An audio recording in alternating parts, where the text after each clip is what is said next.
It's noontime. Been up for hours and hours trying to get my mojo back. But it's been tough. Tough weather to forecast today and really tough weather going forward.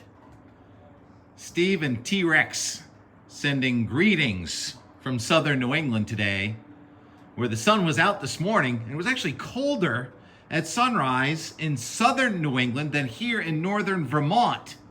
The clouds came in, we got into the warm sector. There was a tiny dusting of snow last night up here, and there have been some grapple showers going by, but nothing intense. So all that frosting left up top there was left over from the cloud, mostly from yesterday. And when we finished our ski day yesterday, the snow guns were going, even at Spruce, and then this morning, it was too warm. I saw head of Mountain Ops here, Scott Reeves, in the lift line. He said, what happened to the forecast? It's 7 degrees warmer than they said it would be. Yeah, they are having a tough time making a forecast. And even today, those wintertime instability snow showers, they come with a front, colder front coming in this afternoon, destabilizing, and there have been some good ones around. Mad River Valley, Addie's sled dogs shared that this morning, some grapple accumulating in the Mad River Valley. Peter Lavasco's at Loon Mountain actually had some flakes at Loon Mountain this morning. And we've had a couple of them just a short time ago right here on the railing. I had some chunky styrofoam-like hydro meteors, but those have since melted. The sun's been out. I've been kind of waiting for another snow shower, but it's noontime and I'm doing this. I got to get out the door for weather and more and drive home. Scattered snow showers, these instability snow showers are hard to predict, but it looks like they're a little more numerous this afternoon. Kind of freckled around. And colder air is coming in for tonight and tomorrow. So the snow guns do come back on, Scott. But it is not an easy forecast. Canada filling up with cold, ridging in the southeastern United States. A major system coming out of Utah. Look at the hail this morning near Salt Lake City, Utah. Just a massive storm coming from west to east, but it's not just singular. It's got duplicity. That is one low going across Canada and another low coming much further south, end up at the south coast. So what's going to happen here on the backside of this cold coming in, the storm to the south actually is a little cool with it. Here's the 850, the blue there south of Chicago. And then look at the yellow north of that. So there's a warm wedge north of the cold coming in ahead of the Tuesday storm. So you may actually have a rain snow line north of Burlington, Vermont here on Tuesday night, and a rain snow line south of Portland, Maine, as the warmer air crosses southeastern Canada and the colder air tries to get trapped by the more southern system crossing Massachusetts. So all rain for Connecticut, Rhode Island, some snow mixed Massachusetts. Rain snow line goes all the way north of Vermont, but the rain snow line may not go north of, say, Sugarloaf. Sugarloaf may end up with all snow from this system on Wednesday morning. And then we dry out and looking a lot warmer now for Thanksgiving than it had looked. Just amazing difference in the output now with the colder air not really penetrating much south from Canada. And that's a serious boundary. Now, yesterday it looked like that boundary was going to be so far south that most of the energy that comes in late in the week and next weekend after the Tuesday system would miss us to the south. Wholesale change to that. It's now warm enough that we get rain into southern New England late Friday into Saturday, but the timing is really impossible. This reminds me of about 2 weeks ago when you have one system after another coming in off the Pacific Ocean every other day, and those will be racing across the country.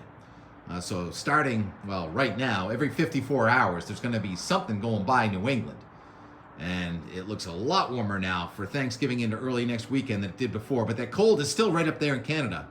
And we're talking about a 200-mile boundary where it's almost Arctic cold in Canada and really warm in the southeastern United States. And that boundary is going to be sort of pulsing right over us. Impossible to predict. Rain snow lines. Even on this Tuesday one, still not etched in stone. But I'm thinking places like Boston, Providence, Hartford, no snow in sight. Maybe just a tiny bit on the front side of that Tuesday one. But things are definitely vulnerable to change. So once again, I guess my bottom line of my forecast is the only certainty of the forecast is that the forecast is going to continue to change.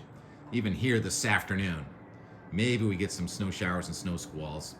Yesterday turned so icy skiing with that rain on Friday and then the ice that just formed yesterday afternoon. It was almost impenetrable. But we were out there anyway, and the groomers here just did a great job last night chopping up that ice from frozen granular, machine groomed today. So you'd certainly got your legs worked out.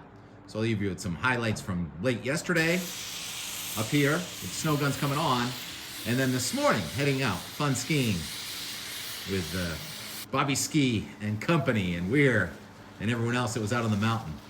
It got a little tight there at times, but we all had a good time. So I hope you enjoy all this weather. It's going to be changing all the time. There'll be a lot more play-by-play. Steve and T-Rex back in the picture tomorrow. Talk to you. This guy over there calling you Fred. Calling what? Fred! Oh, Jesus! You got a different coat on. Sun came out, Fred. Sun's out. The sun's set down here right now, sadly. But we're going out for another 10,000 feet before happy hour. This is like the third or fourth kind of weather we've seen in 36 hours. No more dripping. It's the tundra right now. Oh. Some tundra. Tundra. Young girl. I mean, it's just. I heard about that. Yeah. Clipper. Yeah. It's shiny, shiny. Snow? Is this snow? No, not really snow. Kind of. Not snow. Pretty though.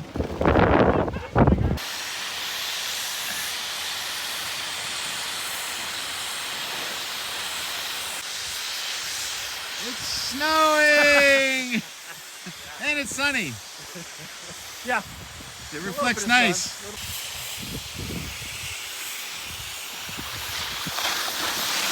Piece of cake.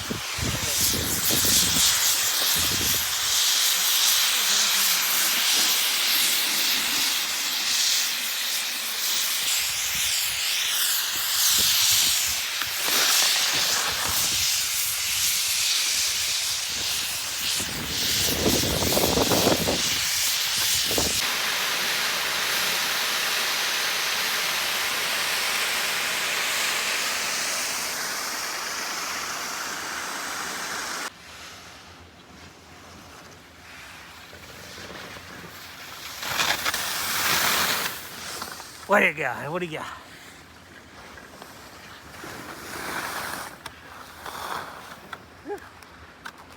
Mixing of the seasons. A little autumn meeting a little winter.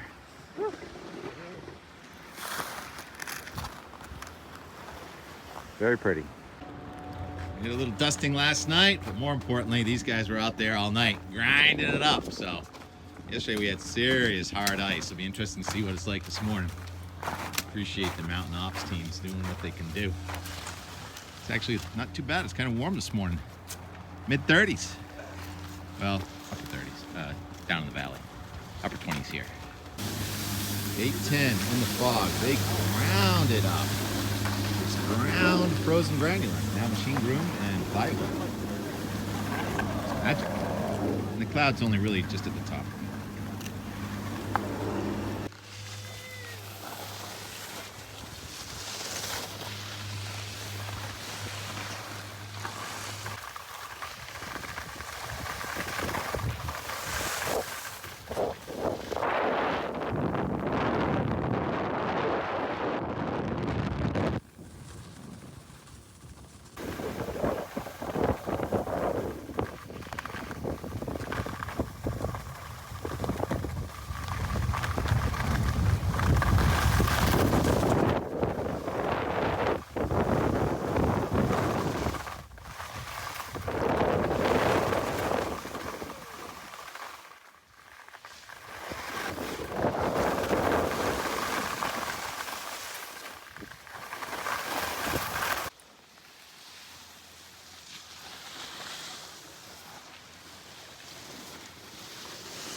So there's a ski right there. It just came right down the middle of the trail going about 25 miles an hour.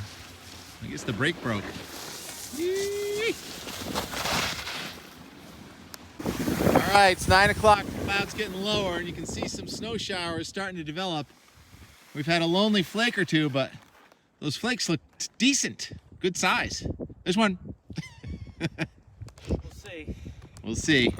Coming over the notch. The surprise of the day was that they had to turn off all the snow guns this morning. The mountain ops guy, Scott Reeves, said it's 7 degrees warmer than they said it was going to be. So these guns were on at the end of the day yesterday, and they had to turn off. It was actually colder in southern New England this morning. Looks like new coverage down there, though. That could be the next prospect here, center line. Center out line and hayride, but it's just upper hayride when you look at it from the bottom. Anyhow, so the fact that it's warmer is probably good news. That destabilizes the atmosphere. Yeah. And then we'll wait until the front comes through this afternoon to see what gets squeezed down. So that'll be in the and more tomorrow. Okay. This is today's and more from today and yesterday and more and more and more.